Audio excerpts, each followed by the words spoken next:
Boa noite, meus amigos. Boa Boa noite. noite. Que bom revê-los nesse grupo aqui, depois de uma semana aí sem nos vermos. É muito bom estarmos juntos novamente. Sejam todos bem-vindos, que Deus nos enriqueça nesta noite com a sua palavra, que a gente possa aprender, colocar em prática na vida da gente. É bem verdade que muita coisa vocês estão ouvindo e vocês ficam assim, puxa vida, mas como é que é isso? Não é? Eu acho que todos nós aqui já passamos por essa experiência. Letícia, vamos dizer aí, do grupo aqui, Letícia é veterana, não é? Mas tem o Marcos aí, o Camilo, eu, Sandra, não A é? Wanda, o A gente Paulinho. já, a gente já está mais tempo nessa caminhada e muita coisa a gente sabe, muita coisa a gente está aprendendo ao passar para vocês. Mas então, sejam todos muito bem-vindos, que Deus abençoe cada um de forma assim, muito, muito especial. Eu vou dividir com vocês a tela do estudo de hoje. É um assunto muito bacana. Deixa eu aumentar a tela, porque eu esqueci de fazer isso. Aí, ok? Tudo bem.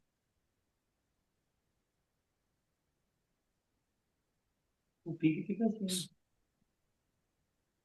Vocês só me digam quando chegar aí para vocês, tá bom? Mandei.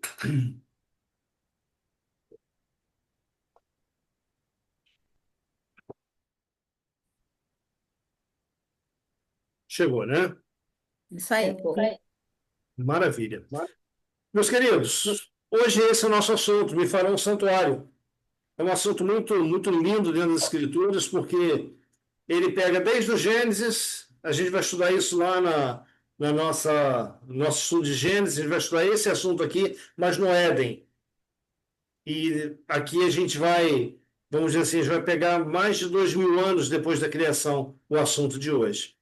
Mas antes de a gente entrar no assunto, eu vou pedir à nossa amiga Claudinete que nos eleve a Deus em oração. Amém. Oramos. Soberano Pai, neste momento, Pai querido, que está nos céus, te pedimos a tua graça e misericórdia. Pai amado, que o Senhor, nesse momento, venha nos acompanhar, Pai amado. Esteja conosco nesta live, Pai.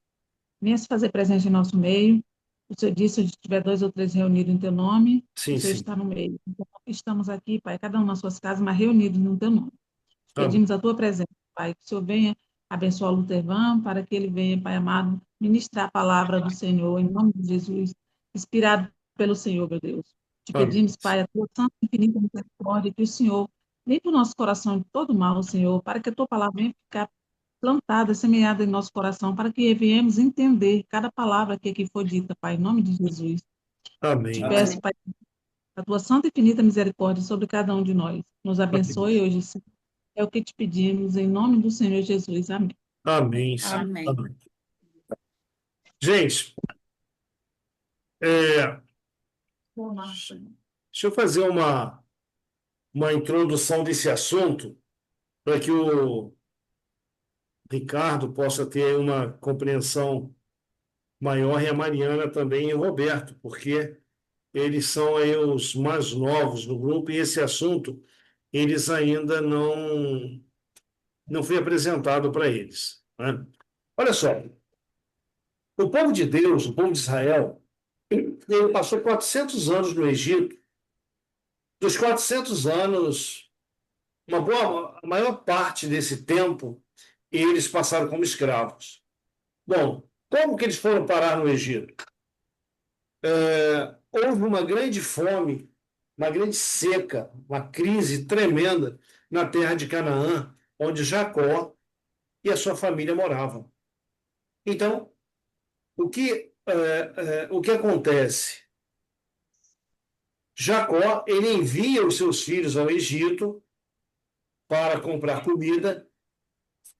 E algo que tinha acontecido há anos atrás, que era um dos irmãos, um dos filhos de Jacó ter sido vendido pelos próprios irmãos para o Egito, esse filho, chamado José, ele se tornou o governador do Egito.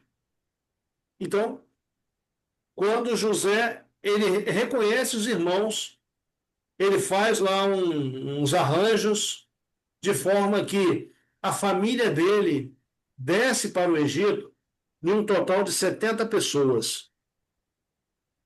Ok? 70 pessoas foram para o Egito, morar no Egito, por causa da fome que estava presente na terra de Canaã, na terra onde os pais de José moravam.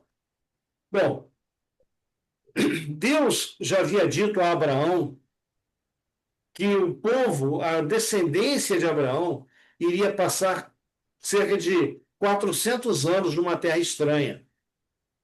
Quando você olha para o Egito, o Egito escravizou o povo de Deus, escravizou o povo de Israel. Mas, por outro lado, a gente tem que olhar também que o Egito ele foi um meio de proteção para o povo de Deus. Que enquanto o povo cresceu, tudo bem, estava lá como escravo, sim, mas ali foi um berço, foi um muro de proteção para o povo de Deus. 400 anos se passaram. E aquele povo, ele saiu de 70 pessoas, Ricardo, para mais ou menos aí 2 a 3 milhões de pessoas em 400 anos. Ok? Bom, só que a escravidão foi muito pesada para o povo de Deus. Eles esqueceram de Deus, eles esqueceram dos mandamentos de Deus, eles esqueceram como adorar a Deus. Por quê? Viviam à base de chicote. Então Deus, ele vê a aflição do povo dele e um dia ele chama Moisés. Moisés, a partir daquele dia, ele teve vamos dizer assim, um dever, ir ao Egito buscar o povo de Deus. Moisés estava apacentando as ovelhas e, de repente, ele olha um arbusto pegando fogo. Só que ele ficou impressionado com uma coisa: aquele arbusto pegava fogo, mas não se consumia, não secava. Não é?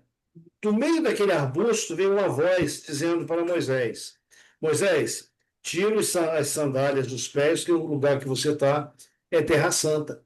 É Deus falando com Moisés. E nesse encontro de Deus com Moisés, o Senhor Deus ele diz para Moisés assim: olha, eu vi a aflição do meu povo, eu vi o que estão fazendo com o meu povo, e eu quero que você vá lá buscar o meu povo.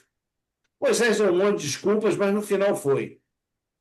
Bom, depois de 10 pragas caírem no Egito, a última das pragas foi a praga, a morte dos primogênitos.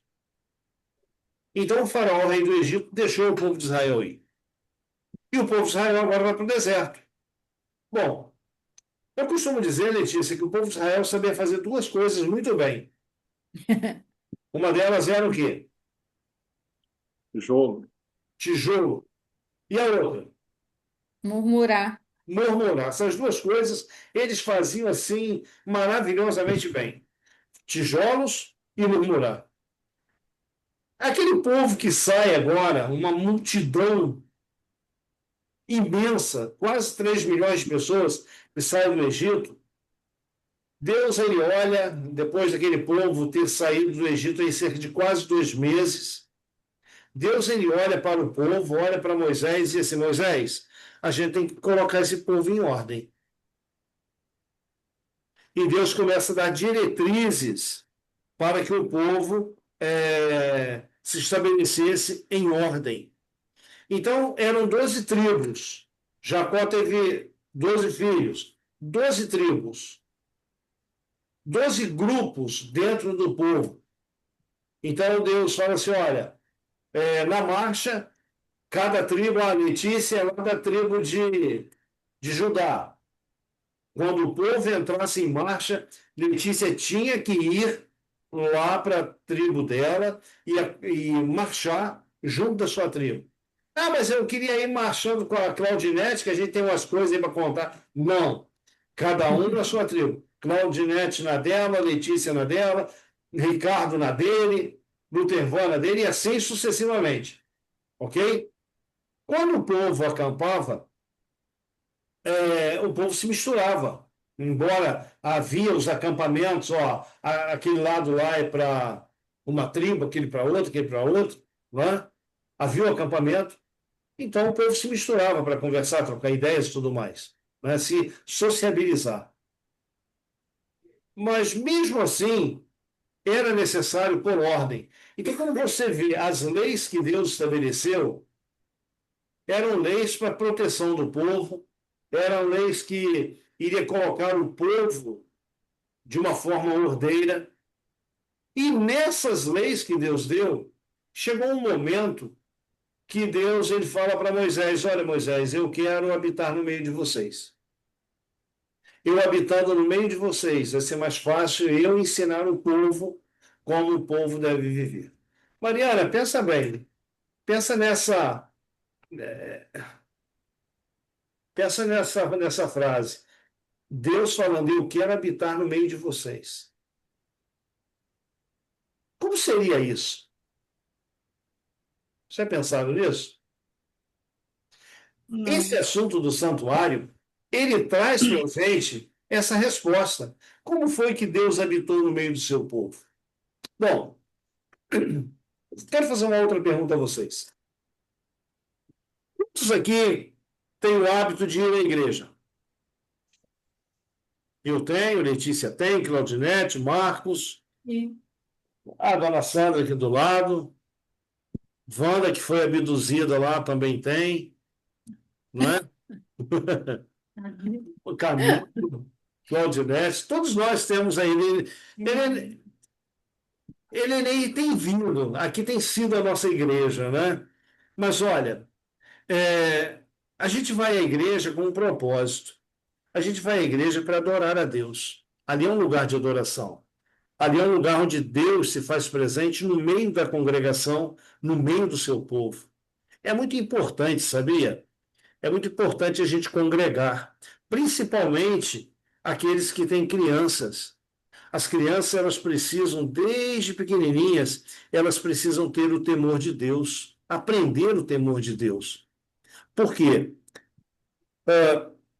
Durante um tempo na vida da criança, ela olha os pais como autoridade máxima, Exemplo. um exemplo e tudo mais. Mas eu aprendi uma coisa, eu procurei passar isso para o meu filho. As crianças, elas olham para os pais muitas vezes como que Deus. Olha que coisa. Elas olham para os pais como se fossem Deus. Porque elas ainda não entendem direito. Elas não entendem. Mas chega um momento que é necessário os pais fazerem uma transição na cabecinha delas. Filho, olha, existe o Papai do Céu, filho, ele tem o Papai do Céu, ele criou todas as coisas, certo? Isso é uma forma da gente passar espiritualidade para os nossos filhos e também o temor de Deus. Só que o povo aqui, eles haviam perdido o temor de Deus.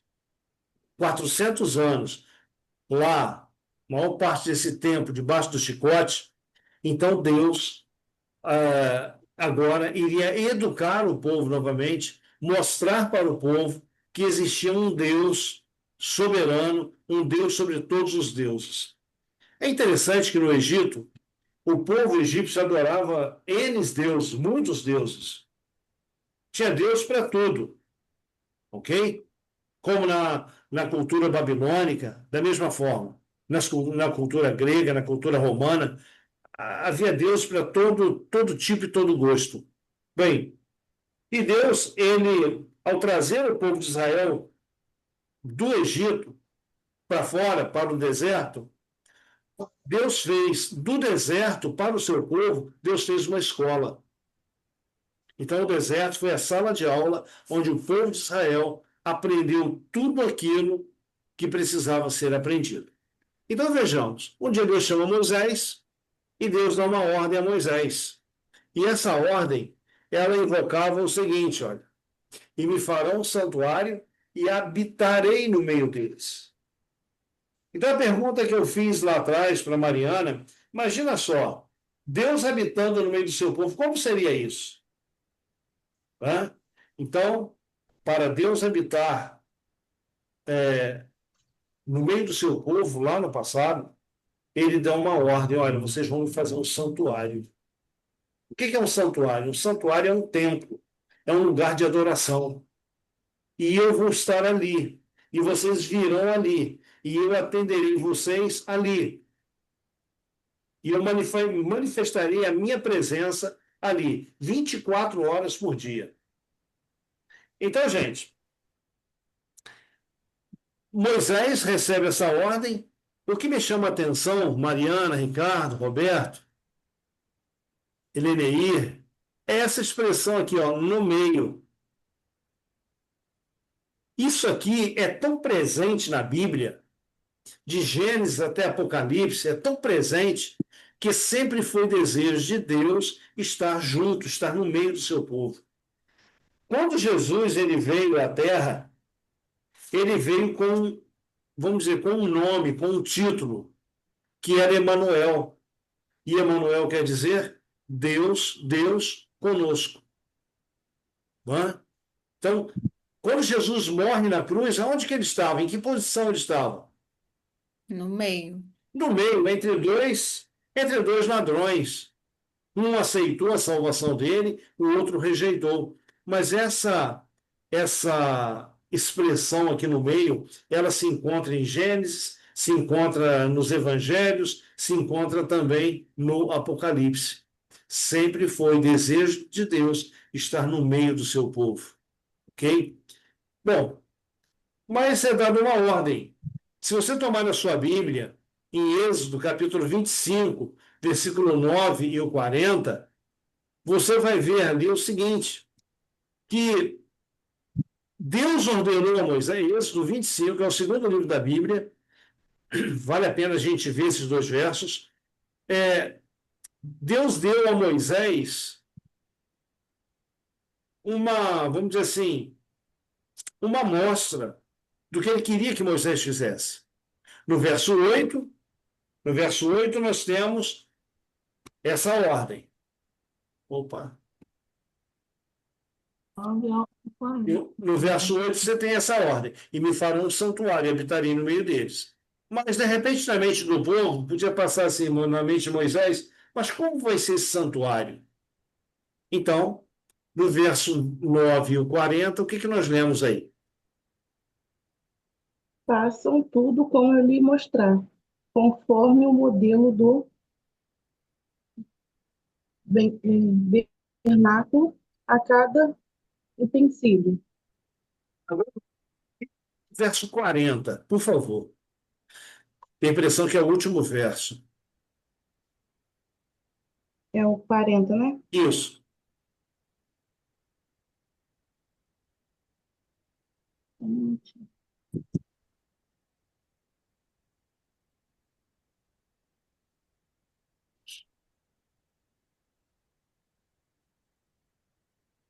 É 25, verso 40.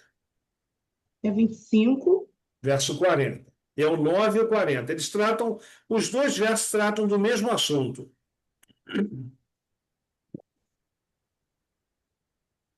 Achou? Não consegui achar. Capítulo 25, é o capítulo Depois. 25, verso 40.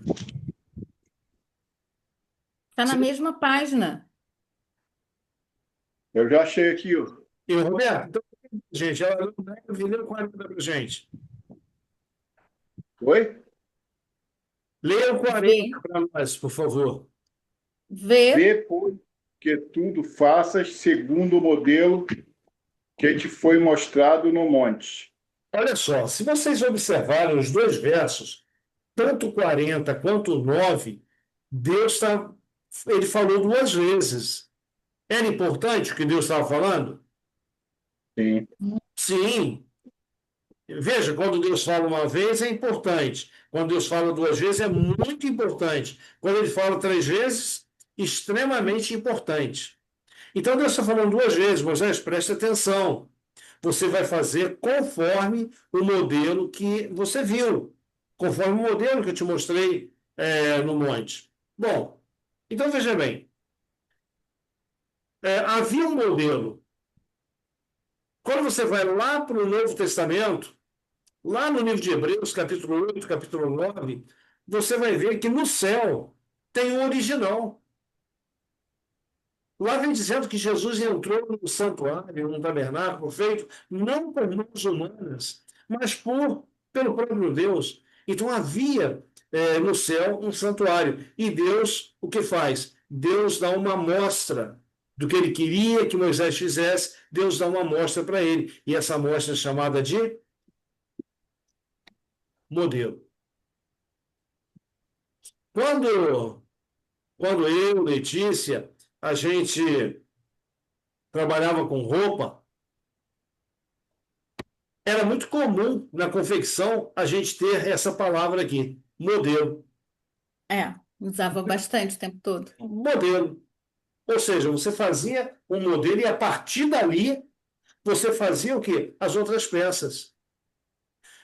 Então tinha o original, né? E o restante que saía dali, vamos dizer, eram cópias. Por exemplo, todos nós somos vestidos aqui. Eu estou aqui com a camiseta, Ricardo ele também, Mariana. Todos nós somos vestidos. Veja, houve uma peça piloto. A partir daquela peça piloto, as outras foram feitas. Então, aqui vamos dizer que havia um santuário original, que a partir desse santuário original, Moisés iria fazer uma miniatura. Então, vamos entender isso aí. Como que foi isso? Olha só. Moisés subiu ao monte, passou quantos dias no monte? 40 dias. Ele ficou 40 dias no monte para receber de Deus leis e estatutos para a educação do povo. Bom, então entenda uma coisa. Se Moisés viu um modelo ou original, onde se localizava esse modelo que ele viu? O texto anterior diz assim, ó, atenta, pois, que o faças conforme o modelo que te foi mostrado no monte. Eu pergunto a você, quem é que estava no monte, o modelo ou Moisés? Moisés. Moisés estava no monte. Eu não sei se Deus mostrou a ele em visão, possivelmente sim, mas Moisés estava no monte e Moisés viu o quê? O original. E, a partir daí, ele iria fazer uma miniatura, uma cópia. Então, aqui está. Vamos entender isso aqui, essa imagem. Vocês se lembram das tribos que eu falei, que elas acampavam cada uma numa parte? Aqui, essas barraquinhas, são as tribos acampadas. Então, aqui atrás tinha 3 tribos, aqui do lado direito tinha 3 tribos, aqui do lado esquerdo tinha 3 tribos, aqui na frente, né, descortinado, também tinham 3 tribos, todas elas acampadas. Mais ou menos, e agora imagine, gente, mais ou menos 3 milhões de pessoas acampadas aqui. E exatamente no meio dessas 12 tribos, um terreno é separado, ok? Um terreno é separado. Um espaço é murado, não com tijolo igual nós temos hoje, mas era com cortinas, tá certo? Esse terreno aqui dentro desse terreno murado, foi feito o santuário. O santuário ele era composto de 2 cômodos somente. O primeiro cômodo, ao entrar nele, era conhecido como lugar santo. E o segundo cômodo, na direção onde está a nuvem aqui, é chamado de lugar santíssimo. E esse lugar de fora aqui era o pátio. Bom, então pátio, santo aqui dentro, e aqui, depois do lugar santo, era o lugar santíssimo. O que acontecia em cada um desses lugares? Isso aí é muito interessante, não é? A gente conhecer o que acontecia no pátio, o que acontecia no lugar santo e o que acontecia no lugar santíssimo, ou também conhecido como Santo dos Santos. Bem, Você poderia, de repente, estar fazendo essa pergunta, não é? 3 lugares distintos, 3 compartimentos, não é? E serviços eram feitos nesses lugares.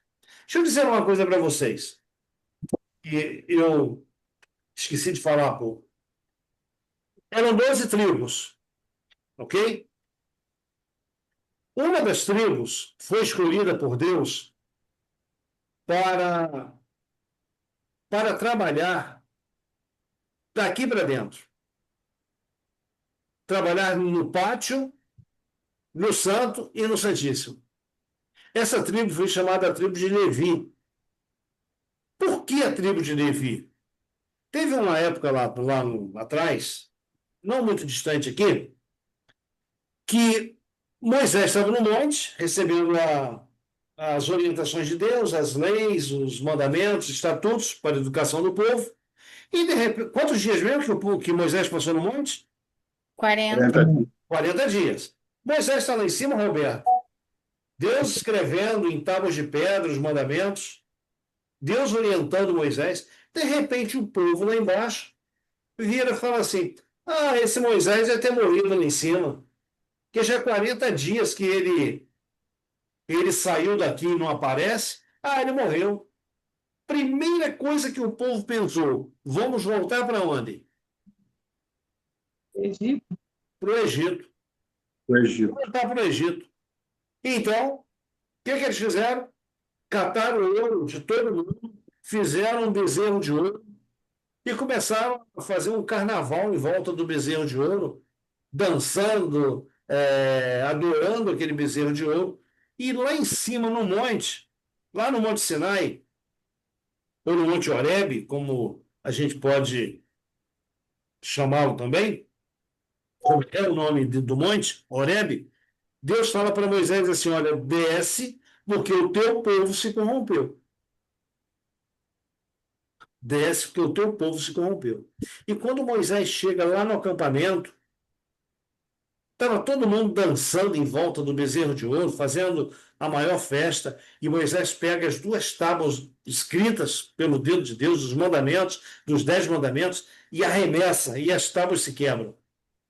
Isso aí tinha um significado que o povo havia quebrado todos os mandamentos de Deus quando estavam ali, adorando aquele bezerro de ouro.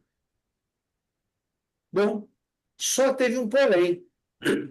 De todas as 12 tribos, teve uma tribo que ela se recolheu e não participou da adoração do bezerro de ouro. Essa tribo foi a tribo de Levi. Ok? Foi a tribo de Levi, foi a família ali de um dos filhos de Jacó que se chamava Levi. Então Deus olha para o zelo daquela tribo e o que faz? Separa aquela tribo para lidar com as coisas sagradas do povo. O que eles seriam? Eles seriam os sacerdotes, eles seriam os pastores do povo de Israel, aqueles que cuidariam da vida espiritual do povo. Ok? Então, a gente dá um salto aqui e a gente começa a entender também uma outra coisa: os serviços realizados em cada parte do santuário. Em cada parte também, Letícia, tinha móveis, Sim. não é? Tinha E móveis. Deus honrou, né, essa tribo que honrou a ele, né?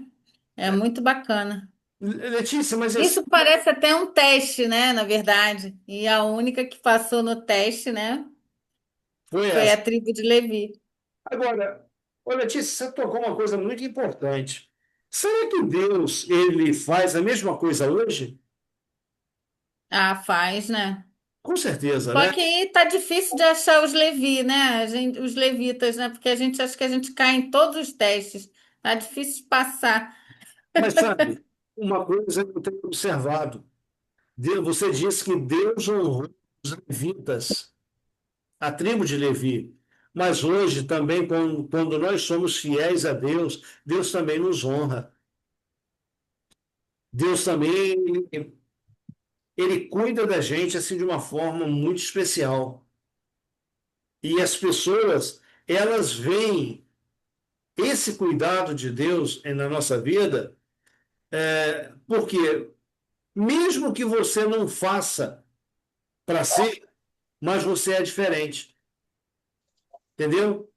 E é muito bom, igual essa fase, né, que eu tô agora de estar atenta, né? Que agora você percebe, você presta atenção, porque não me dava conta disso, não tinha a menor noção. E hoje, assim, você perceber desse cuidado aí é muito bacana, é É muito muito bom. legal, né? Muito legal mesmo. Então, olha só, quais serviços eram realizados em cada parte do santuário, que móveis estavam presentes no pátio, no santo, no santíssimo. Outra pergunta, quem ministrava no pátio, quem ministrava no santo, quem ministrava lá no lugar santíssimo, quem podia entrar nesses lugares, o que cada uma desses serviços, móveis, o que cada um deles significava, simbolizava, ok? Então, Deus estava aqui, Roberto, ao mandar Moisés fazer um santuário, Deus estava dando de forma didática para todas as gerações um ensinamento tremendo. Quando a gente chegar na semana que vem, no final desse estudo, você vai poder olhar para trás e dizer: ah, era isso que Deus queria mostrar? Era. Só para vocês terem uma ideia, eu vou deixar assim, só um Até gostinho. as cores, né? Até Até as as cores, cores. até as cores. Nossa, quando eu estudei isso da outra vez, eu fiquei encantada com a questão das cores. Eu falei, nossa, que impressionante. É muito bacana. Ô, Letícia, só para deixar assim, o pessoal com gostinho na boca, né? De querer saber o que Sim, vem semana que vem. Olha só, nesse estudo aqui, vamos dizer assim, 1.500 anos antes de Jesus nascer, já foi dito na posição aqui dos móveis, das tribos, já estava mostrando o tipo de morte que Jesus iria sofrer, passar. é Não é? muito impressionante. Então, são coisas que você lê assim rápido, você não presta atenção, mas vale a pena a gente gastar um pouquinho de tempo e, e aprender isso. Agora, veja bem, não é um assunto fácil de você ouvir e aprender da primeira vez. É a terceira vez nesse grupo que eu estou passando esse estudo. E se eu passar a quarta vez, sempre vai ter alguém aprendendo alguma coisa nova e eu também aprendendo. Mas se você tiver dúvida, quiser saber mais, fica à vontade para perguntar, tá bom? Então, eu vou voltar lá atrás, de novo. Aqui, ó. Aqui está o santuário. Aqui está vamos dizer, o muro que separava o santuário do povo. Esse lugar aqui, como é que se chamava? Alguém se lembra? Pátio.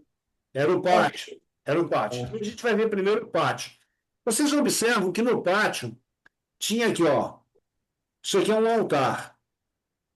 E aqui, esse móvel aqui, é uma pia. Então a gente vai estudá-los agora. Pena que a imagem não está tão nítida quanto eu gostaria. Mas vou entender, aqui é um altar e aqui é uma pia.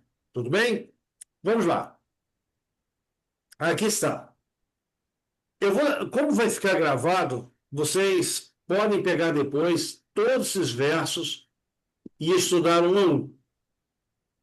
Senão, são muitos versos, senão a gente vai gastar muito tempo lendo todos os textos. Mas olha só, esse altar aqui, aquele primeiro que a gente viu, ele é chamado altar de sacrifícios. O que acontecia aqui? Bom, uma das mensagens que nós temos na Bíblia, Ricardo, desde o momento em que o homem pecou até nossos dias hoje, a palavra de Deus ela diz assim: não há perdão do pecado, não há remissão de pecado, a não ser com derramamento de sangue. Estranho, né? Poxa vida, você erra, você peca, você vai na presença de Deus, Senhor, perdoa os meus pecados. A gente não tem uma noção para Deus perdoar os nossos pecados, o que foi feito lá atrás. Então o homem pecou. Roberto, lá no Éden, Adão e Eva pecaram. Sim. Quando você vai no capítulo 3 de Gênesis, no verso 21, lá vem dizendo que após o pecado do homem, Deus fez para Adão vestimentas de peles. Bom, o que é que produz pele? Cordeiro. É o animal. O boi produz o couro, a ovelha, enfim, é um animal que produz o quê? Agora, É, você consegue tirar a pele de um cordeiro ou o couro de um boi e ele continuar pastando lá normal? não. Não tem como, né? Além de ser uma crueldade, aquilo ali é a proteção do animal. Então, quando Adão e Eva pecam, um cordeiro, Adão e Eva, ou Adão, podemos dizer assim, que era o sacerdote da família, um cordeiro foi morto, ou dois cordeiros foram mortos, e a pele deles, Deus fez vestimentas para Adão e Eva. Mas para isso, o cordeiro teve que morrer. E o cordeiro, lá no Éden, ele morria no lugar de Adão. Aquele cordeiro, ele já simbolizava Jesus, que ia morrer no teu lugar, no meu lugar, no nosso lugar. Ok? O nosso pecado seria coberto um dia pela justiça de Jesus que nos envolveria. Mas para que isso acontecesse, era necessário o cordeiro morrer. Lá no Éden foi um animalzinho. Lá na cruz foi o cordeiro de Deus que tira o pecado do mundo, que é Jesus. Não é? E nesse altar aqui, ô Ricardo, eu vou te botar em uma das tribos, tá bom? Tá bom. Vou botar o Roberto também em uma das tribos. E quem mais? O Camilo e o Marcos também aí em outras tribos. Roberto, vamos que você cometeu um pecado gravíssimo. Segundo a lei aqui dos sacrifícios, o que que você tinha que fazer? Você tinha que pegar um cordeirinho branquinho, sem defeito, e de cerca de um ano, e você saía lá da tua tribo, vamos dizer que a tua tribo fosse a tribo de Rúben, lá do outro lado do acampamento, você trazia aquele cordeirinho, vinha com ele até esse altar aqui. Aqui, vamos voltar aqui atrás, aqui, olha, você trazia o cordeirinho e tinha um sacerdote que te aguardava aqui. O sacerdote ele ficava no pátio 24 horas por dia, vários sacerdotes. Por quê? Caso alguém pecasse aqui, né, nenhuma dessas tribos e viesse trazendo um cordeirinho, aqui você vê aqui uma pessoa entrando, né, trazendo um cordeiro. O que que o sacerdote fazia? Ele te recebia e ele perguntava a você, filho, o que aconteceu? E você dizia, olha, eu pequei. Eu pequei e eu estou trazendo aqui a oferta pelo meu pecado. Então é exatamente nesse altar de sacrifício aqui que você trazia o cordeirinho. O sacerdote ele te orientava a fazer uma coisa: olha, você vai colocar a tua mão sobre a cabeça do cordeirinho e você vai confessar o teu pecado. Imagina, colocar a mão sobre a cabeça do cordeirinho e confessar o pecado. De uma forma simbólica, o teu pecado, Ricardo, passava para o cordeirinho. Olha que coisa, quando nós pecamos, Mariana, e nós pedimos perdão, para onde vai o nosso pecado? O que você acha, Mariana? Hum. Eu não sei. Nunca tinha pensado nisso, né? É. A gente fala assim, eu fui pedir perdão a Deus, Deus perdoou, apagou, pronto. Não, não é assim. Não é assim que funciona, não é assim que acontece. O nosso pecado, quando a gente pede perdão, ele vai para Cristo. Ele fica registrado no céu. Mesmo que você tenha sido perdoada, ele fica registrado no céu. Por que que ele fica registrado no céu? Porque um dia alguém vai pagar pelo nosso pecado. Deixa eu dizer uma coisa para vocês aqui, que eu tenho a impressão que eu já disse, mas eu vou dizer de novo. Ah, pecado tem perdão? Não, Não, Letícia. pecado não. E pecador? Pecador é o pecador que tem. Observe isso, isso aí parece uma pegadinha, mas não é uma pegadinha, isso aqui é uma realidade. O pecado não tem perdão. Nem a morte de Cristo na cruz resolve o problema do perdão do pecado. A morte de Jesus na cruz resolve o problema do pecador. Então, resolve o meu problema, resolve o teu problema, mas do pecado, não. Por que do pecado, não? Você pode dizer assim, poxa, eu não entendi. Eu não entendi isso. Veja, Deus, ele perdoa o Ricardo, Deus perdoa a Mariana, Deus perdoa o Roberto, cada um de nós. Cada, cada filho dele nesse mundo, ele oferece, cada criatura nesse mundo, ele oferece o perdão. E o pecador é perdoado quando aceita o quê? O sacrifício de Jesus. Mas o Mas pecado é não fica tirado. livre das consequências do pecado. É isso aí. Você fica livre do pecado e das consequências do pecado, que é morte eterna. Ok? Deus, então, vamos dizer assim, Jesus, então, ele salva você naquele momento das consequências eternas do pecado. Bem, mas espera aí. E esse pecado vai para onde? Ele fica registrado nos céus. Porque um dia alguém que te fez pecar vai pagar o preço desse pecado. A gente vai ver isso na semana que vem. Eu vou voltar nesse assunto de novo. Aí você vai lembrar, é isso? Sim, é isso. Então, Ricardo, Roberto, Camilo aí, Marcos, eu, não é? O que a gente fazia quando pecava? Se a gente participasse aqui da tribo, de uma das tribos, a gente vinha aqui trazendo o cordeirinho. Se não tivesse condições de um cordeirinho, podia ser 2 rolinhas ou 2 pombinhos, mas tinha que trazer. E aqui, depois que você confessava o pecado com a mão sobre a cabeça do animal, o sacerdote entregava a você uma faca. E era você quem matava o cordeiro, não era o sacerdote. Sabe, Roberto, o que isso significava? Isso aqui, vamos dizer, no simbolismo, quer dizer que Cristo morreu na cruz por causa do meu, do teu, dos nossos pecados. Entendeu? Sim, Então, o cordeirinho, sim.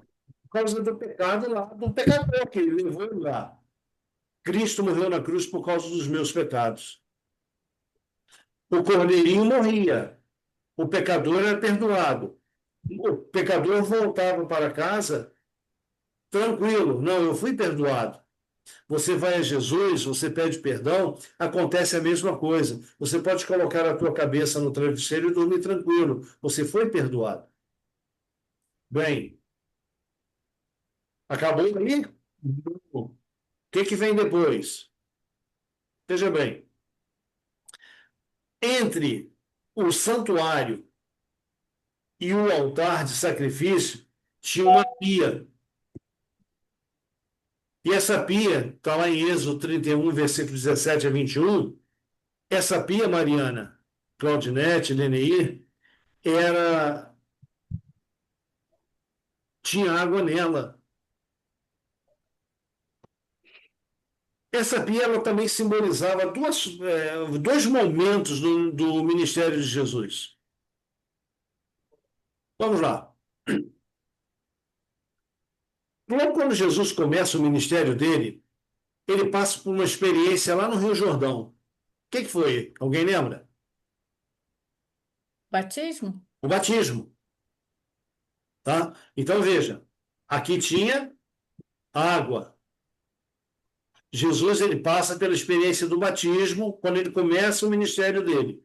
E quando Jesus termina o ministério dele, ele passa por outra experiência do batismo não, por outra experiência de água.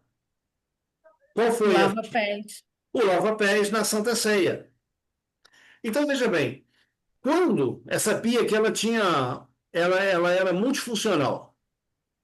Quando o sacerdote ele vinha da sua casa para ministrar ali no santuário, ele tinha que fazer o quê?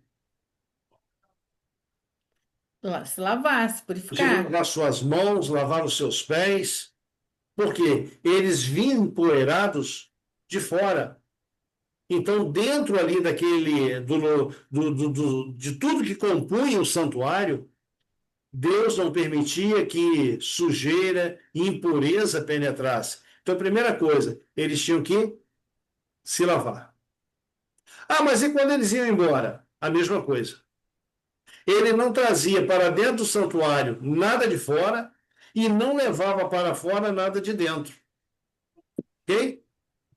Então, no início do ministério dos sacerdotes, dos levitas aqui, eles se lavavam para entrar e quando terminavam, se lavavam também para sair. Bom, mas veja bem, Ricardo, você trouxe aquele cordeirinho, pecou lá, né? Trouxe o cordeirinho e para sacrificar aquele cordeirinho, tudo mais. Aquele cordeirinho, ele era morto e voltando aqui, ele era morto e ele era colocado sobre esse braseiro aqui para queimar. Ok? Ele era partido em pedaços e era colocado com tudo ali para queimar. Só tinha um porém.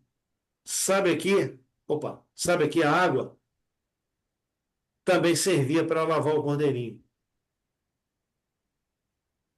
Então, quando você olha lá para frente, que Jesus, ele como Cordeiro de Deus, ele se lavou para ministrar em favor do ser humano, aqui o cordeirinho também ele era lavado antes de ser colocado sobre o altar. Em todos os aspectos, ele vinha para o altar puro, limpo, ok? Então, deixa eu voltar aqui. Essa era a finalidade da pia. Então, esses dois, vamos dizer, móveis ou elementos, tinha no pátio. Ok? Bom, vamos voltar aqui. Esse altar aqui, quem que morria nele? Cordeirinho. Cordeirinho. O sangue dele era derramado. Em favor de quem? Pecador. Do pecador. Meus queridos, entenda uma coisa. Você está aqui, cada segunda-feira, cada quinta-feira que nós temos um encontro, você está aqui porque Deus tem tocado a tua vida, Deus tem tocado o teu coração. Entenda uma coisa. Aquilo que Deus prometeu a cada um de nós, Deus amou o mundo de tal maneira que deu seu Filho único para que todo aquele que nele crê não pereça, mas tenha a vida eterna. Essa é a promessa de Deus. Você quer essa vida eterna? Amém. Eu quero. Eu quero. Eu estou cansado desse mundo, eu estou cansado de carregar água para lá e para cá. Ricardo está cansado de carregar peso para lá e para cá, não está, Ricardo? Com certeza. Pô, Letícia tentando vender casa. Verdade. Gente, a Claudinete sai cedo toda manhã para ir trabalhar, volta já cansada, né? Enfim, a gente está nessa rotina e isso não para. E o Mas, ser humano também está esquisito. sim, também, também. Então, Acho gente, olha que só, a vida eterna que Deus prometeu, ela depende de uma coisa. Eu tenho que ir no altar e eu tenho que aceitar o sacrifício do Cordeiro. Não existe vida eterna sem a aceitação do sacrifício do Cordeiro. Ok? Ah, todo caminho leva a Deus. Não, não pense nisso. Só existe um caminho que leva a Deus. Jesus diz: eu sou o caminho. E aqui no santuário existe um caminho que nos leva a Deus. E a gente vai também ver isso. Então, queridos, a gente viu o altar e a pia. Ok, você aceitou lá o sacrifício do Cordeiro? Ó, você não pode continuar sujo, não. O que tem aqui dentro? Água. Água. Hoje, qual é a pia que Deus mostra para gente? Batismo, tanque, É, batismo. é o batismo. É aquela cerimônia que a Claudinete passou aí há uns tempos atrás. Em agosto, né, Claudinete? Mostrei. Agosto, né? Então, gente, veja, batismo também não é aquele negócio de pegar uma aguinha, colocar na cabeça lá da criança. Não, é? Não, não. O batismo envolve decisão, abandono do pecado. Uma criança não tem pecado, uma criança não toma decisão. Né? Então, o batismo envolve isso. Olha, até hoje eu vivi assim. A partir de hoje, eu vou ser outra criatura, pelo poder de Deus. Bom, então aí está os dois móveis do pátio. Aqui está o pátio, o altar de sacrifício, e aqui está a pia. Ok? Aqui o cordeiro morre, aqui o cordeiro é lavado, os sacerdotes se lavam, e etc. Ok. Então vamos um pouquinho mais à frente. Olha só, simbolismo do pátio com seus móveis, já falamos. O pátio ele é um símbolo do planeta Terra. O pátio lá do santuário é um símbolo do planeta Terra, onde Cristo foi morto, onde Cristo se batizou, onde Cristo celebrou a ceia lá, o lava-pés com os discípulos, ok? O altar de sacrifícios era um símbolo do Gólgota. O Gólgota foi a montanha da caveira, onde Cristo foi crucificado como Cordeiro de Deus, né? Ele foi sacrificado em lugar do pecador. Tem aqui a pia, né, que a gente viu, com água, apontava aí para os dois momentos da purificação de Jesus, seu batismo no início e o lava-pés lá no final. Ok? Deu para a gente entender até aqui? Deu. Mesmo? Uma pergunta. Oi, quem perguntou? Eu. Oi. Naquela época já existia batismo? Não, naquela época não, Ricardo. O batismo, ele no Novo Testamento, ele começou com João Batista. Agora veja, é interessante que você perguntou, vale a pena a gente gastar um tempinho aqui. Veja, isso aqui que a gente está estudando aconteceu 1.500 anos antes de João Batista, aproximadamente. Ok? Ok. Não, 1.500, 1.000 anos. Porque o povo saiu mais ou menos 1.000 anos antes, né, de João Batista. Não tinha batismo, mas esses rituais, aquele lá da pia, já mostrava algo que lá na frente, quando aconteceu, a Jesus ele entra nas águas para se batizar. O povo fez uma ligação com aquilo que acontecia lá no santuário. Era como que um anúncio de algo que ia acontecer. Por exemplo, o cordeirinho morrendo apontava para Jesus que iria morrer na cruz. O quê? Se foi lá do Gênesis, quase 4.000 anos depois. A pia, lá com a água, o que essa pia quer dizer? Apontava para algo que ia acontecer lá no ministério de Jesus também. Por que eu digo isso? Porque tudo que acontecia no santuário apontava para frente, algo maior que ia acontecer.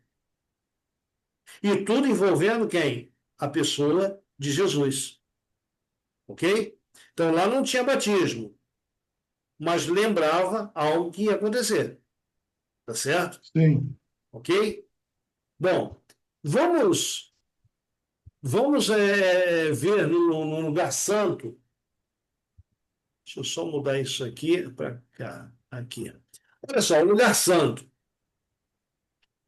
No pátio havia quantos móveis mesmo? 2. Dois. Dois. No lugar santo são 3. E também neles estão envolvidos o quê? A nossa entrega diária e intercessão de Cristo em nosso favor. Querem ver? Olha só. Você entra no lugar santo, aquele primeiro compartimento. Imagina uma sala. Na sala a gente tem um REC, a gente tem sofá, enfim, cadeiras. Nesse lugar santo, havia 3 móveis. Um deles era a mesa com 12 pães, ok? Esses 12 pães, esse número é proposital. Eles simbolizavam as 12 tribos de Israel, ok? Mas entenda uma coisa: 12 pães simbolizavam as 12 tribos, mas o pão em si, o que ele simboliza? Corpo de Cristo. O corpo de Cristo? Sim. Em nenhum momento, Roberto, em nenhum momento Jesus disse assim: eu sou o pão da vida.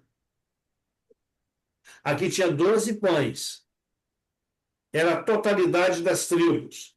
Jesus diz: eu sou o pão da vida. O que Jesus está dizendo para a Letícia, para a Sandra, para a Cristina, para todos nós aqui, para você que vai ouvir essa live depois? O que Jesus está dizendo para nós? Se você não se alimentar de mim, você não tem vida. E não é do pão que ele está falando, é dele. Ele diz: eu Palavra. sou o pão da vida. Então, como que eu me alimento de Cristo? Eu tenho que ir lá e. É Comer isso? a palavra. Comer a palavra. É exatamente, Claudinete. É... Então, veja bem, a palavra de Deus, Jesus diz: eu sou o pão da vida. E como é que eu me alimento dele? Através? Da palavra. Através da palavra. Gente, quem aqui gosta de Giló? Eu. Eu, Ah, que bom. eu, Então, desculpa eu perguntar dessa forma. Eu vou perguntar uma coisa. Quem aqui não gosta de Giló? Eu é o quê? só gosto dela milanesa. Quem aqui não gosta de Giló? Eu não gosto. Ele não gosta. Mas quer saber de uma coisa? Se você comer Giló todo dia sem gostar, o organismo da gente é tão magnífico que vai chegar um dia que você não vai comer Giló e você vai sentir falta. Porque o organismo ele se acostumou. Quer saber de uma coisa? A palavra de Deus ela não é diferente. Às vezes a palavra de Deus é meio parecida com Giló. Ah, mas eu não quero ler. Mas você insiste. E o Espírito Santo, ele trabalha assim no coração da gente de uma forma tão magnífica que vai chegar um dia que você não vai conseguir sair da cama ou sair para os teus afazeres sem tomar a palavra de Deus e comer. Comer no sentido de ir lá estudar um pouco, ter comunhão com Deus. Eu não sei, isso aí já acontece com alguém aí? Comigo já há muitos anos. 40 anos. Eu, O que acontece? graças a Deus, tá? Eu já levanto, oro e já leio a palavra. Não leio muito porque eu vou sair, mas já estou lendo Maravilha. em 5. Gente, experimentem fazer isso. Eu tenho lidado, brigado, quase brigado com uma moça, falo para ela: moça, leia a Bíblia. Ela, nem, mas eu gosto de ouvir. Leia a Bíblia, é diferente de ouvir. Né? Eu É já estou verdade. vendo. Né? Gente, é diferente. Quando você lê, é diferente. O É, alimento, o alimento ele é mais nutritivo, vamos dizer assim. o que mudou para mim é. Assim, eu não leio a palavra na hora que eu tô acordando, nem na hora que eu vou dormir, nem nada. Mas hoje eu não levanto mais sem agradecer a Deus. E na hora que eu deito, assim, que eu tô puxando a colcha, né? Eu já puxo a colcha dizendo muito obrigada. Então, assim, eu ouço uma oração antes de levantar e antes de deitar. Assim, eu não consigo mais levantar sem ouvir essa oração e sem assim abrir o olho, acordar, obrigada, Deus, né? Então isso mudou, né? A palavra, eu estou numa fase assim, realmente querendo aprender muito mais, assim, bastante. Tenho lido um pouquinho, ouvido um pouco, mas, nossa, muito diferente de 5 anos atrás. Então, eu estou naquela fase assim que eu quero aprender, aprender, aprender. Letícia, você é uma criança que está em fase de crescimento espiritual. É isso aí. Eu acho que todos nós somos essa criança. Só que uns são bebês, outros são juvenis, outros adolescentes, não é? Mas É. todos nós estamos crescendo, ok? Não, e assim, é impressionante, porque assim, vocês mesmos são testemunhas disso, e eu já falei várias vezes aqui. Que a vida toda você tem alguém sempre falando de Deus para você. E eu, a vida toda, eu corri dessa pessoa que vinha falar, já vem de novo fulano, né? Já vem fulano falar de Deus comigo. Então, assim, eu demorei muito. E hoje eu me arrependo de ter demorado tanto. Mas hoje eu não passo um dia sem falar de Deus para uma Amém. pessoa que se quer. Então é muito diferente quando a gente se abre mesmo e começa a prestar atenção e ver. É diferente. Sabe? Demorei, mas acordei. Então, Letícia, aquele período lá atrás era o Giló que você não gostava. É, Hoje você aprecia, não é? sim, Então, sim. gente, olha, se vocês persistirem, vocês vão ter essa experiência. Qual é a experiência? De querer ter comunhão com Deus todos os dias, abrir a palavra de Deus. Senhor, fala comigo. E Deus vai falar. Sabe? Isso aí é o pão da vida. Eu assim, para mim, desde o primeiro estudo mexeu muito comigo e eu não quis parar mais, né? E aí foi Ah, só me envolvendo. Mas o primeiro amém. estudo foi você e a Sandra, né? Fizeram muita diferença nisso, né? Muitas Deus, pessoas vieram tentando, né? Mas sabe, Deus faz a diferença, né? Bom, sim, olha só. Vamos mudar aqui então para outros. A gente viu aqui os pães, ok? E imagina, você entrou do lado direito, tem a mesa com os 12 pães. Na frente, na sua frente, tem um altar, que é esse altar de incenso, ok? Do lado esquerdo vai ter outra coisa, que a gente vai ver.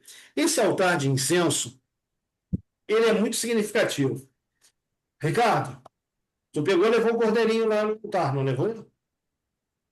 Matou o cordeirinho. Sim, Colocou a mão na cabeça do cordeirinho, confessou o pecado, matou o cordeirinho, e o sacerdote falou para vocês, filho, vá em paz, teus pecados estão perdoados. E você foi para casa.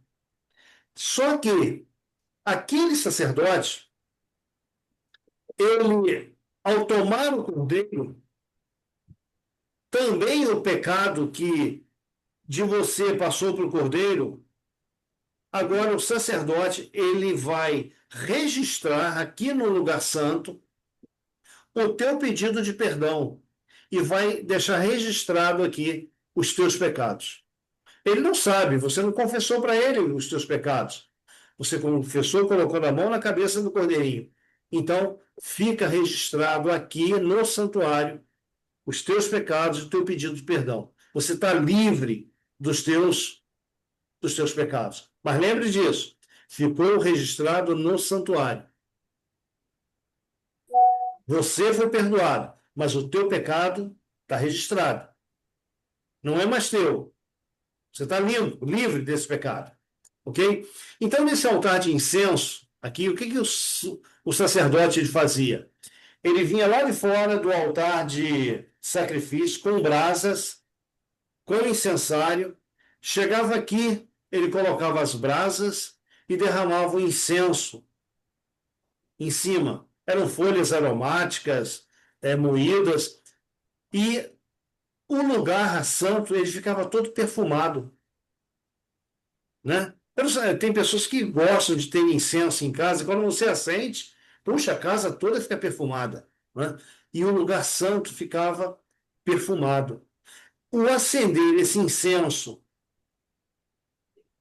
o derramar o incenso sobre as brasas e perfumar o lugar, esse incenso, lá em Apocalipse capítulo 5, verso 8, vem dizendo que é a oração dos santos. Aquela oração que você fez lá fora, com a mão sobre a cabeça do cordeirinho, essa oração agora é como se estivesse sendo ouvida por Deus aqui e atendida por Deus. Tá certo? Você vê que aqui tudo é uma cerimônia, Aham. não é? É uma cerimônia. Então, hoje, quando nós pecamos e nós vamos à presença de Deus e nós dizemos: Senhor, eu pequei, por favor, perdoa-me, apaga de mim os meus pecados. É como se a nossa oração fosse um incenso que sobe à presença de Deus. Ou seja, Ninguém precisa botar incenso dentro de casa, ninguém precisa matar cordeiro mais. sabe falando que a gente não precisa matar cordeiro, não precisa colocar incenso dentro de casa, porque isso aqui era um simbolismo. E lá em Apocalipse, lá vem dizendo que a nossa oração é como um cheiro agradável para Deus. Ou seja, por que um cheiro agradável? Porque você confiou na providência que ele fez para que você fosse perdoado. Então, isso aí para Deus é agradável. Bom, do outro lado, do lado esquerdo, havia um castiçal, que era chamado de menorá. Esse castiçal, ele tinha quantas lâmpadas? 7. 7. 7 lâmpadas. Essas lâmpadas, Roberto, elas nunca se apagavam. Elas estavam sempre acesas. Sendo que elas foram acesas por Deus, né? Exatamente, né? Elas foram acesas por Deus quando o altar lá fora foi aceso. Deus se preocupou com isso, né? Não foi lá, riscou lá um fósforo. Não, não, não. Deus acendeu. Era fogo sagrado. Aqui também era fogo sagrado. Essas 7 lâmpadas, lá no Apocalipse, ela lá vem dizendo que as 7 lâmpadas são as 7 igrejas. Peraí, 7 lâmpadas, 7 igrejas? Não entendi nada, mas não é uma igreja só, tem um monte de igreja. Não. A igreja de Cristo, ela teve 7 períodos até chegar a nós hoje. Nós estamos vivendo o 7º período. Isso aí a gente vai estudar um outro dia, com calma, não hoje. Mas desde Jesus até nossos dias, mais ou menos 2000 anos, esses 2000 anos foram divididos em 7 períodos de tempo. E cada período de tempo desse é referente a uma igreja, que está descrita lá em Apocalipse, capítulo 2 e 3. Isso aí a gente estuda um outro dia, tá bom? Então, uma coisa que eu acho bacana aqui, Mariana, sabe o que é? É isso aqui, ó. Os 12 pães simbolizavam o quê? As 12 tribos de Israel, não é? As 12 tribos de Israel. Os 7 castiçais, as 7 igrejas. Então, tudo que estava acontecendo aqui no santuário tinha a ver com o povo de Israel, que estava vivendo aquela experiência, e tinha a ver também com as 7 igrejas, com a igreja de Deus, lá na frente que iria surgir depois da morte de Jesus e sua ressurreição. Então, muita gente diz assim: esse assunto do santuário, isso aí poxa, é enjoado de estudar. É um dos assuntos mais belos da Bíblia. Ele abrange o passado, antes de Cristo, e o futuro. Nós, hoje, estamos aqui, nesse último braço, que é a igreja de Laodiceia, que é o povo que está vivendo o tempo do juízo. Então, vale a Não, pena. e esse estudo é a base, né? Sim, É a base para você entender tudo. não é? Você falou de base. Esse castiçal, embora tivesse 7 lâmpadas, ele só tem uma. Quase. E quem é essa base? Jesus, E Jesus é a base das 7 igrejas. Ele se identifica, eu sou aquele. Né? Ele se identifica aí, desde lá do primeiro período, que foi na época dos apóstolos, até os nossos dias hoje, ele é a base da igreja. Não é o bispo de Roma, não é um outro aí que aparece, igual lá na África, lá apareceu um camarada lá se dizendo profeta, coisa e tal, e todo mundo seguindo o cara. Não, gente. Jesus, ele é o caminho, ele é a base, ele é o que sustenta a sua igreja, o seu povo. Então, para a gente entender aqui, voltando rapidinho, olha só, o simbolismo do lugar santo, com seus móveis. O lugar santo é um lugar de intercessão, mas também é um lugar de santificação. Quero alargar aqui esse assunto para você o seguinte: Jesus, ele é o pão da vida? Sim, Sim. Nós temos que nos alimentar dele diariamente? sim. Sim. Sim.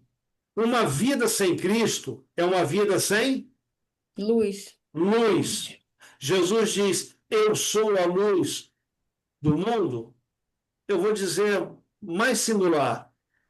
Letícia, Jesus dizendo: eu sou a tua luz.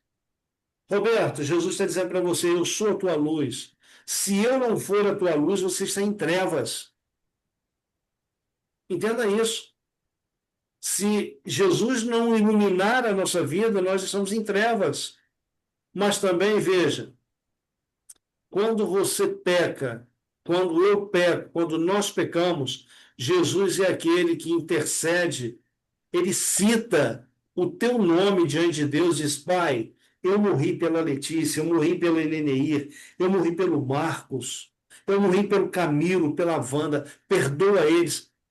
Sabe o que Jesus mostra lá para Deus? Ele faz isso aqui, Marcas, ó.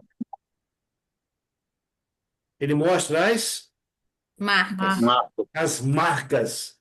Ele diz assim: olha, eu tenho o Roberto gravado na palma de minhas mãos. Perdoa ele, Senhor, pelo meu sangue. Então, gente, isso aí é intercessão. Jesus está intercedendo por você. E o santuário aqui, ele mostra isso. O altar lá com o incenso é exatamente isso. É a intercessão de Jesus em favor de cada um de nós. Amém por isso, né? Bom, Sim. então aí a gente tem uma vista do lugar santo.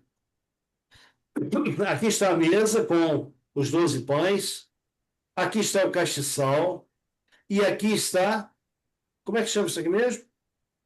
O coisa do incenso. A coisa do incenso? Eu esqueci o nome do móvel. O altar do incenso.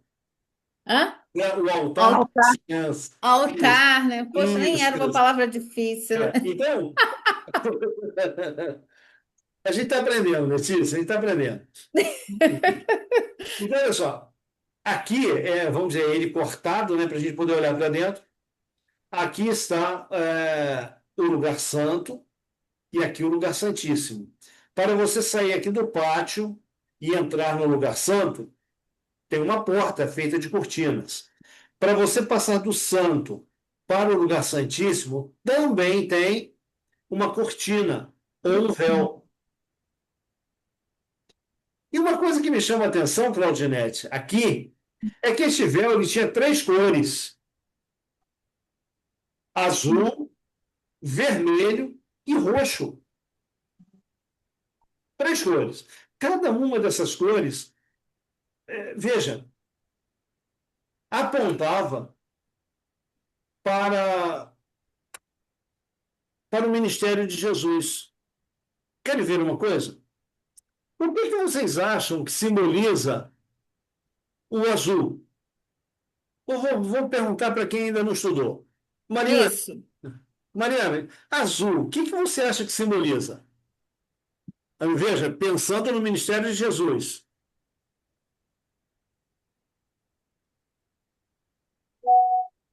Casa, Oi?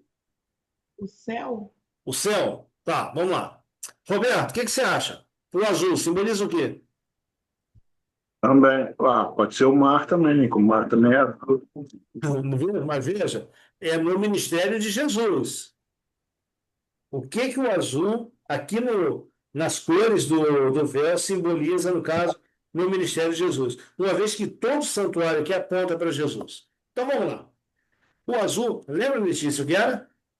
Se eu não estiver enganada, era a pureza. Pureza, santidade. Isso, Hein? santidade, A pureza, isso santidade. aí.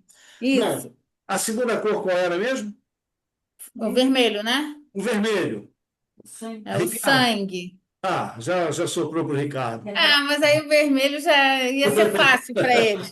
Vou deixar o roxo. Tudo bem. O vermelho, Ricardo, é, Aham. para o ministério de Jesus simbolizava o sangue. Então veja, o azul, santidade, Jesus teve uma vida santa, sem pecado. O vermelho traz o quê? A memória da gente, o sangue. Derramar o sangue de Jesus por causa da, não somente por causa dos nossos pecados, mas por causa da santidade dele. Ok? Bom, vamos lá. Ricardo, e o roxo? Pergunta Não de sei, Não sabe? Gente, não espera lá. sei. uma pergunta de O roxo, normalmente, alguém aí gosta de usar roxo? Uh-uh. O roxo e o preto lembra o quê? Morte. A Morte, morte. luto, sofrimento. Bom, então peraí. É muito. Azul, santidade, vermelho, morte, né? Sangue, derramamento de sangue. E o roxo, sofrimento. Pensa É. nisso, gente. Ô, Vamos Lucas, no ó, tempo. Oi, alguém ia perguntar? quando Veja. eu ia, Ah, quando eu ia nos enterros, minha mãe me levava, sempre todo mundo estava vestido de roxo. de roxo ou preto, né? É símbolo aí É. de dor, de sofrimento. Gente, se teve alguém nesse mundo que sofreu, esse alguém foi Jesus. Ele sofreu por você, ele sofreu por mim, ele sofreu ainda por aqueles que vão nascer.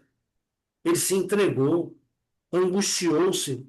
Chega um momento que ele diz assim: ó, a minha alma está angustiada até a morte. Tamanha foi a angústia de Jesus, Roberto, no Getsemane, no jardim do Getsemane, que ele suou gotas de sangue, não é? E o sofrimento dele foi múltiplo. Ele temeu a eterna separação do Pai e ele temeu também a nossa perdição eterna. Então o sofrimento dele foi muito grande. E aqui no véu tem as três cores que apontam para o ministério de Jesus, desde o seu início até o seu final lá, quando ele morre na cruz. Ok. E isso aqui você vai encontrar em Êxodo 36, verso 35 ao 38. Agora, quando a gente entra no santuário, no lugar santíssimo, acontece uma coisa, que é chamado o dia da Expiação. expiação. Isso aqui eu não vou estudar com vocês hoje. Isso aqui a gente vai estudar semana que vem, é continuidade. Então a gente estudou o pátio e o lugar santo. E semana que vem a gente vai estudar o lugar santíssimo, o que acontecia no lugar santíssimo. Tudo bem? Pode ser? Sim. Né? Vamos comer assim esse bolo, né? Um pouquinho hoje, um pouquinho semana que vem. E Fatiado. fatiado. E vocês vai ficar gravado aí, se quiser repassar, tirar dúvida, quiser anotar dúvida, trazer semana que vem ou durante a semana me perguntar, fica à vontade, tá bom? Você não é obrigado a gravar tudo de uma vez, tá bom? A gente está aqui, naquilo que a gente puder, a gente responde. Mas o dia da expiação, ele é muito significativo e vale a pena a gente conhecer o que o que esse ministério do sacerdote aí, do sumo sacerdote no lugar santíssimo significava. Tudo bem? Vamos Tudo ficar por aqui bem. hoje? Eu não vou dar um adeus para vocês. Eu vou até breve, porque semana que vem a gente vai recapitular rapidinho isso aqui e vamos avançar. Tá bom? Alguém tem alguma dúvida, dentre tantas que vocês com certeza têm, que gostariam de tirar? Gostaram das cores? Eu fiquei encantada quando eu estudei e falei, meu Deus, tudo é muito incrível. Nada é assim, Nada ali é tudo por tem uma acaso. razão. Nada é por Nada é acaso. por acaso. Tudo tem Isso. uma razão. A única coisa aí, Lutervão, é que eu fiquei assim curioso Ah, em saber qual eram as 7 igrejas. qual eram as 7 igrejas? É isso? Ah, Isso. então você, por favor, guarde a sua curiosidade. A gente termina esse assunto e um outro dia eu comento com vocês sobre as 7 igrejas. De Que repente, é um ó, a gente estudo grande, Roberto, é um é estudo grande. grande. A gente Ó, estudou Apocalipse e foram meses, mas É, valeu muito a pena. valeu, com certeza. Mas dá só uma palhinha para ele. Mas As 7 igrejas, na verdade, é uma única igreja em 7 períodos. é a igreja de Deus, é uma única igreja, que nem Sandra falou aqui, em 7 períodos. Por que 7 períodos? Porque cada um desses períodos, a igreja ela viveu de uma forma, de um modo. Então teve aquele, só para você ter uma ideia, assim, rapidinho, a igreja de Éfeso, que é a primeira, foi o período de maior pureza da igreja. Aí vem a segunda igreja, que foi o período de Esmirna. Esmirna foi do ano 100 até o ano 300 e pouco, por aí. Foi uma igreja perseguida por causa da fé. Aí do ano 300 e pouco até o ano 538, por aí, tem a segunda igreja. É a mesma igreja, tá? Mas aquela igreja que foi perseguida, ela agora começou vamos dizer, a aceitar que entrasse erros nela. Então ela é conhecida como a igreja de Pérgamo. Os erros entraram, você tem agora o maior período da igreja, que é o período da Idade Média, que é chamado de Tiatira. E nesse período aí, a Idade Média foi um período negro. Negro, negro, por quê? Porque excluíram Deus, tiraram Deus do convívio da igreja e colocaram um homem. Então as pessoas não iam mais a Deus, elas iam agora a um homem. já entendi, ok. Entendeu? Aí vem lá por volta de 1500, aí surge um camarada chamado Martinho Lutero e diz: não, gente, a gente está todo mundo errado. A gente tem que voltar para a Bíblia. Então foi outro período da igreja. E Não, assim. então, a Ah, minha dúvida era dizer que saber que as 7 igrejas seriam uma só, é uma só, vivendo cada entendeu? período de uma forma diferente.